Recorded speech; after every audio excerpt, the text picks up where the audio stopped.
the voice that was never meant to be Michael's. Before Jaafar Jackson was asked to portray one of the most famous entertainers in history, he was simply a young musician trying to understand his own voice. According to the transcript, his connection with music developed quietly during childhood, long before Hollywood entered the picture. By his early teenage years, Jafar was already experimenting with the piano, learning melodies by ear, practicing vocal runs, and gradually discovering the range and tone of his own voice. Music was naturally part of his environment because he had grown up in the Jackson family, but the transcript makes clear that Jafar's development was not simply about inheriting a famous surname. He spent years practicing privately, recording covers, studying other singers, and learning what worked for his own voice. That private musical development eventually became something more tangible. The transcript explains that Jafar began recording covers and experimenting with his sound before releasing his own music. In 2019, he released Got Me Singing, a Latin pop-inspired track with Brazilian influences, accompanied by a colorful music video filmed in Rio. Jafar co-wrote the hook, and the project gave him an opportunity to learn about the realities of being a recording artist, including microphone technique, breath control, songwriting, and the difference between performing in a studio and performing live. An album project called Famous was also discussed, but it was eventually shelved. Instead of ending his musical ambitions, however, the experience gave Jafar something valuable, more understanding of his own strengths and more preparation for whatever might come next. What Jafar couldn't have known at the time was that these years of musical preparation would eventually become part of a much bigger challenge. While he was learning how to develop his own identity as a singer, filmmakers were beginning a worldwide search for someone capable of portraying Michael Jackson. They needed more than a familiar face. They needed someone who could handle the music, movement, voice, and enormous expectations surrounding Michael's legacy.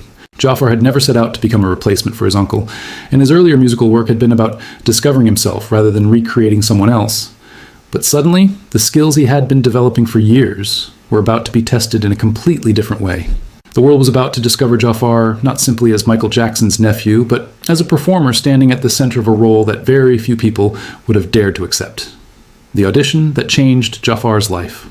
For nearly 2 years, the filmmakers behind Michael searched for someone who could carry the enormous responsibility of portraying Michael Jackson. According to the transcript, the challenge went far beyond finding someone who resembled him. They needed a performer who could capture the physical presence, voice, movement, and emotional intensity associated with one of the most recognizable entertainers in history. By the time the search narrowed to a small group of candidates, Jaafar Jackson was still not an established film actor. His experience had been rooted largely in music, performance, and the years he had spent developing his abilities away from the center of Hollywood attention. Then came an audition in Los Angeles that would completely change the direction of his life. The audition itself was surprisingly simple.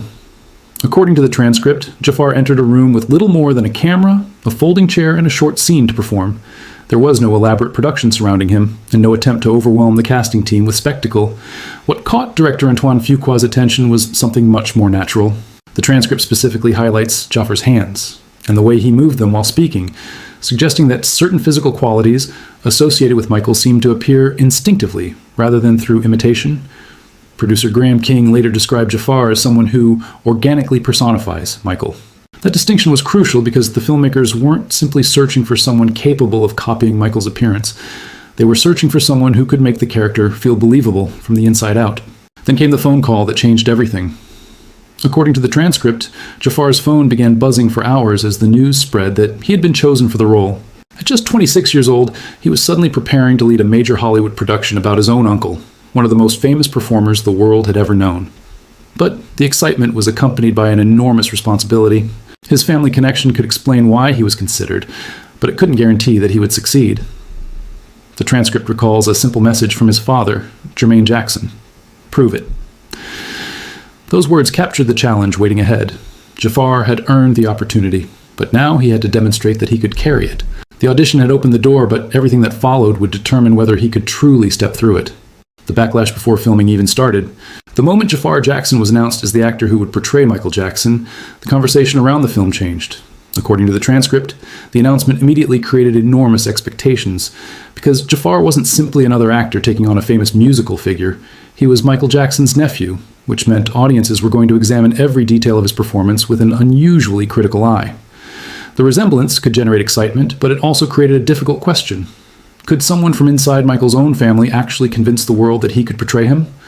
Before Jafar had even filmed his first major scene, expectations were already beginning to form around what the performance should look, sound, and feel like. The pressure became even greater because the filmmakers were attempting something that had rarely been done at this scale. They weren't recreating a fictional character or inventing a new interpretation of a musician. They were presenting Michael Jackson's life and career to an audience filled with people who had spent decades watching the real performer. Every movement could be compared with archival footage. Every vocal phrase could be measured against recordings millions of people already knew by heart. According to the transcript, Jafar therefore had to approach the role with an understanding that simply looking like Michael would never be enough. The production required him to study Michael's performances closely while developing the discipline to reproduce the physical and vocal details convincingly. The closer he came to the original, the more intense the scrutiny became. But the backlash also became part of the pressure Jafar had to overcome before filming could truly begin. The transcript presents the early reaction as another test of whether he could handle the expectations attached to the role. He was stepping into a performance that would inevitably be compared with Michael's real legacy, while also carrying the emotional complication of portraying his own uncle. That meant the challenge wasn't simply technical. Jafar had to find a way to transform himself physically and vocally without losing the authenticity that had convinced the filmmakers to cast him in the first place. The doubts surrounding the production therefore became another reason for him to prepare even more intensely. Before audiences could judge the finished performance, Jafar had to prove something to himself first. That he was capable of taking on the impossible expectations surrounding the name Michael Jackson and turning them into a performance of his own, training to become the king of pop. Getting the role was only the beginning. According to the transcript, Jafar Jackson faced the much harder task of preparing his body, voice, and instincts for the demands of portraying Michael Jackson across different stages of his career. The production's preparation was extensive because Jafar had to reproduce movements that audiences had watched Michael perform for decades, while also developing a believable version of Michael's voice. The transcript explains that he worked with vocal coaches and spent significant time studying Michael's recordings, paying attention not only to the sound of individual songs, but also to the details of Michael's vocal delivery. This wasn't simply about singing the right notes. Jafar had to understand the character of the voice and learn how to reproduce it convincingly without turning the performance into a simple imitation. The physical preparation was just as demanding. According to the transcript, Jafar underwent intensive dance training designed to recreate Michael's distinctive movement vocabulary. He studied archival performances repeatedly, breaking down the smallest details of choreography, posture, timing, and gesture. The goal was not merely to perform famous routines, but to understand the physical language that made Michael recognizable from even the smallest movement. Jafar also had to prepare for the enormous physical demands of performing those routines repeatedly during filming. The transcript describes the preparation as a long process in which singing, dancing, acting, and physical conditioning had to develop together. Every element had to work simultaneously because Michael's performances were never separated neatly into singing on one side and movement on the other. What made the preparation even more complicated was the responsibility of portraying different periods of Michael's life.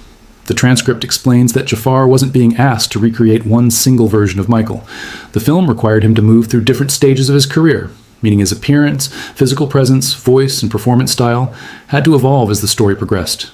That required an extraordinary level of discipline and attention to detail. The training wasn't about becoming Michael overnight. It was about spending months and years absorbing the small details until the movements and vocal choices became natural enough to survive the pressure of a major film production. By the time cameras were ready to roll, Jafar had gone far beyond simply resembling his uncle. He had spent an enormous amount of time studying the craft that made Michael Jackson unique, and the next challenge would be putting all of that preparation to the test in front of the cameras, inside the most difficult dance rehearsal. By the time Jafar Jackson reached the dance training stage of his preparation, simply knowing Michael Jackson's choreography was no longer enough. According to the transcript, Jafar had spent 2 years studying Michael's performances in extraordinary detail, paying attention not only to the famous steps, but also to the transitions between them. He watched concert footage repeatedly, took handwritten notes, and studied how Michael's body moved between individual moments. The goal was to understand the choreography as a complete language rather than a collection of isolated steps. That became especially important when he began working with Rich and Tony Talawega, dancers who had actually worked with Michael and understood the small details that could easily be missed by someone learning the routines from archival footage. One of the most demanding rehearsals centered on the Motown 25 performance.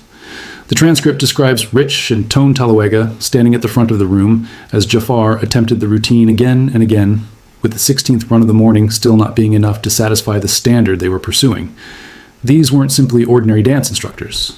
They had worked directly with Michael and knew the shortcuts, corrections, and subtle techniques that separated a basic imitation from a convincing recreation. Jafar's feet began developing blisters during the process, but according to the transcript, He taped them and continued. The physical discomfort was only one part of the challenge. He had to make the movement look natural while carrying the precision, timing, and control that audiences associated with Michael. Every repetition was another attempt to make the choreography stop feeling like something he was learning and start feeling like something his body understood. The pressure became even greater because some of the movements he was attempting were among the most recognizable performances in music history. The transcript specifically identifies Billie Jean at Motown 25 as one of the hardest performances Jafar had to recreate, with the moonwalk requiring careful attention to weight transfer, foot control, rhythm, and body positioning. Millions of people already knew the original performance almost frame by frame, meaning there was virtually no room for careless execution. Jafar's challenge wasn't to replace Michael's historic performance, but to understand the technique and discipline behind it well enough to honor it on screen. The rehearsal process, therefore, became much more than learning dance steps. It became a test of endurance, muscle memory, patience, and concentration. And every blister, repetition, and correction brought Jafar one step closer to the moment when audiences would finally see whether all of that preparation had worked. The moment Jafar finally looked like Michael. After months of physical training, vocal work, and countless hours studying Michael Jackson's performances, there came a point when the transformation began to look different. According to the transcript, Jafar had spent 2 years rehearsing largely alone in a rented studio, surrounded by a mirror and a laptop, studying concert footage from Michael's career and paying attention to details most people would never notice. He cataloged the way Michael held a microphone, adjusted his jacket, breathed between verses, and moved from one part of a performance into the next.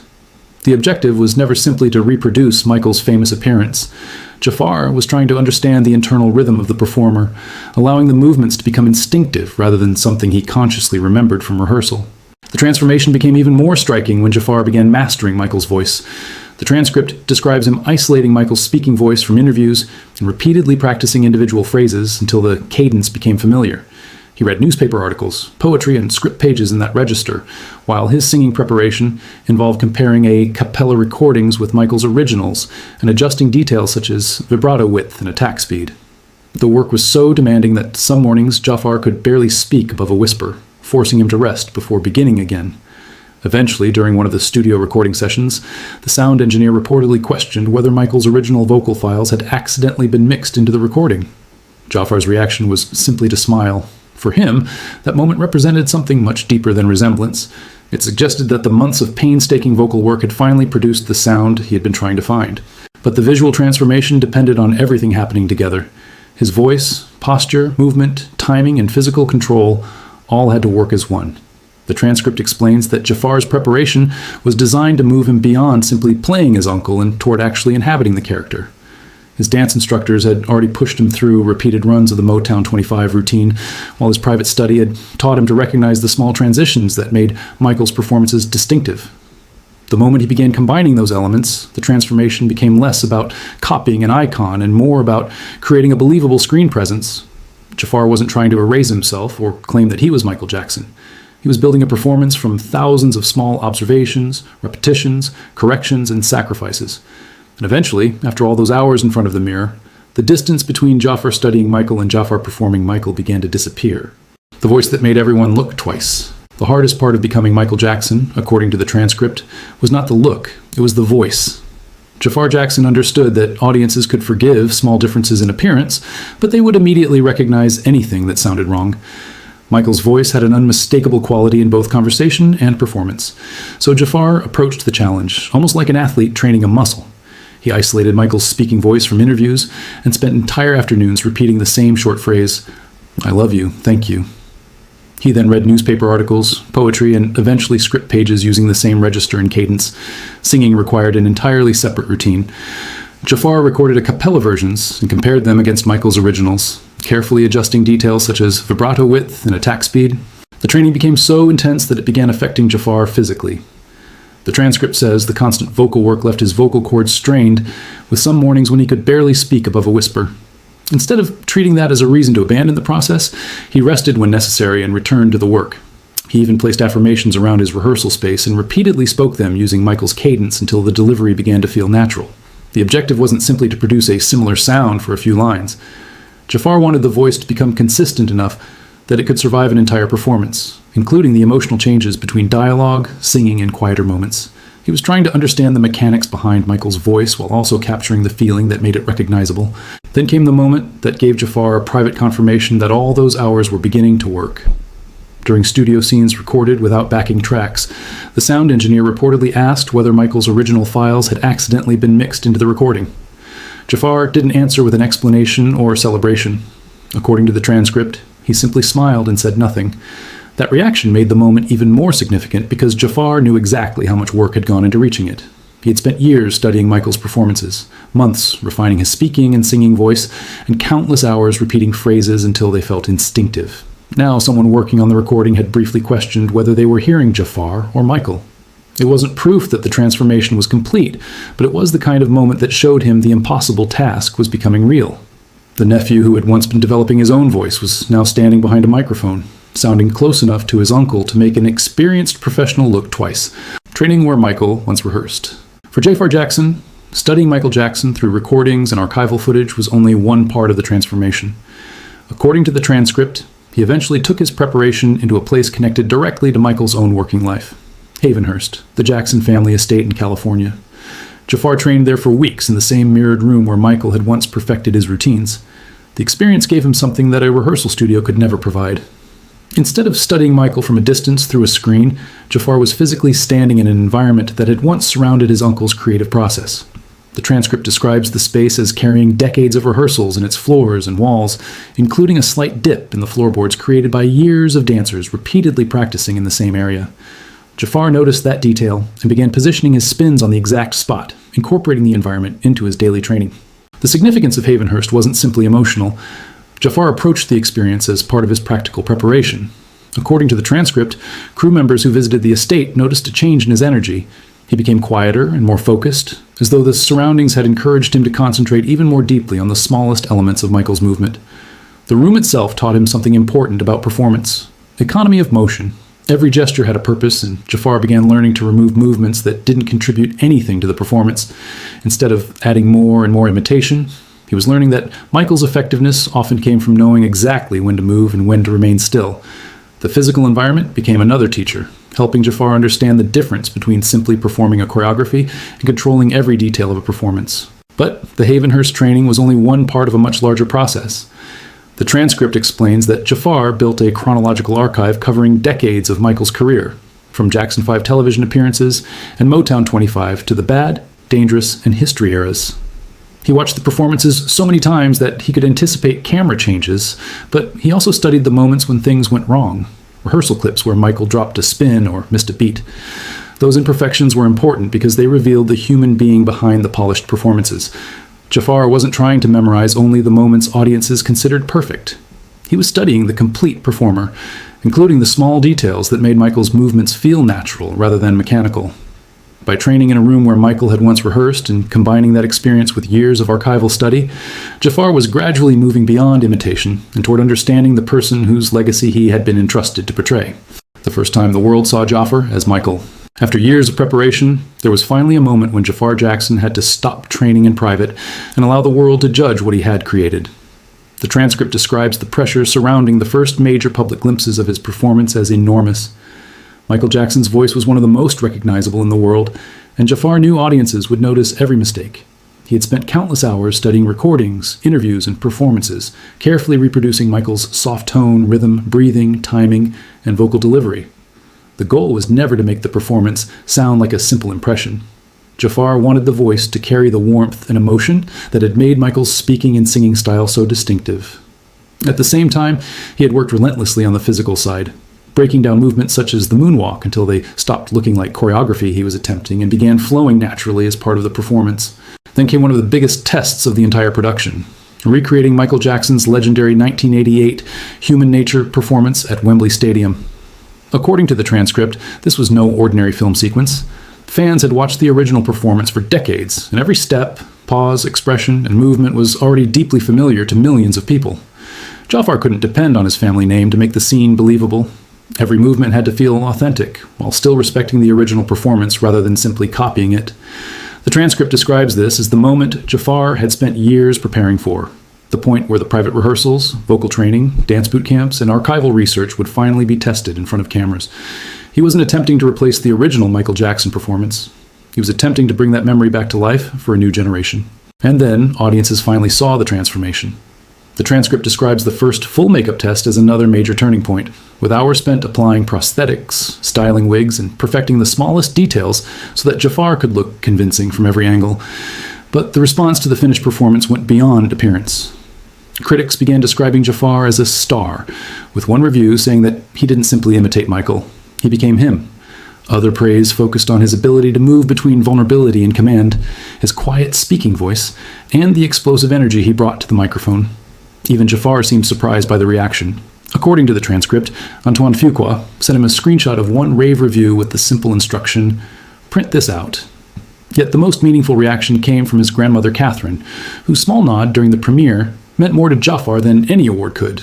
For the first time, the world wasn't simply looking at Michael Jackson's nephew. They were looking at Jaafar Jackson and seeing Michael. The legacy Jafar now carries forward. By the time the film reached audiences, Jaafar Jackson had already spent years carrying a responsibility that went far beyond learning choreography or reproducing Michael Jackson's voice.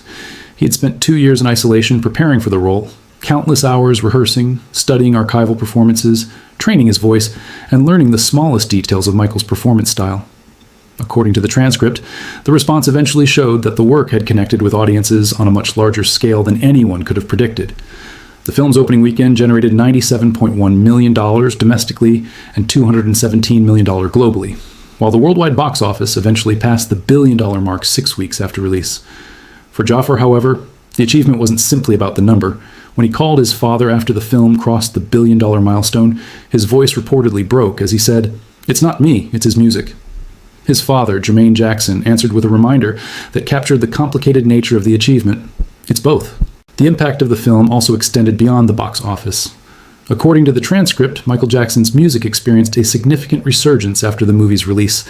Some tracks reportedly tripled their daily plays within a week, while social media filled with side-by-side videos comparing Jafar's choreography with Michael's original performances. Record stores in London and Los Angeles reportedly sold out of off-the-wall vinyl, while conversations surrounding Michael began focusing again on the craftsmanship behind the music, the studio sessions, vocal arrangements, choreography, and innovations that had reshaped pop culture. In that sense, Jafar's performance became more than an attempt to recreate the past. It introduced Michael's work to another generation, while encouraging longtime fans to revisit performances and songs they already knew. The transcript describes Jafar as becoming a living bridge between Michael's original legacy and the audience's discovering it again. But the story doesn't end with the success of the first film. The transcript says Lionsgate greenlit a sequel before the first movie had even completely left cinemas, opening the possibility of exploring Michael's later career, including the bad, dangerous, and history eras that remained untouched by the first film's timeline. Jafar's involvement was still informal at that point, with conversations continuing while he waited to see a complete script before committing. The studio reportedly pushed toward a 2028 target, while Jafar asked for more time because the first film had already consumed years of his life, and the next chapter would demand just as much dedication. Yet the final image is revealing. After leaving the negotiations to his agent and returning home to Encino, the mirror in his old rehearsal room was still waiting, and so was the music. Jafar had entered this journey as Michael Jackson's nephew. He emerged having earned his own place in the story, carrying not only the responsibility of protecting his uncle's legacy, but also the opportunity to introduce that legacy to people who may never have experienced Michael's greatness firsthand. Thank you for watching. If you enjoyed this documentary, please like this video, subscribe to the channel, and turn on notifications for more rare behind-the-scenes stories, exclusive Michael Jackson documentaries, and deep dives into the moments that shaped music history. Until next time, thank you for watching.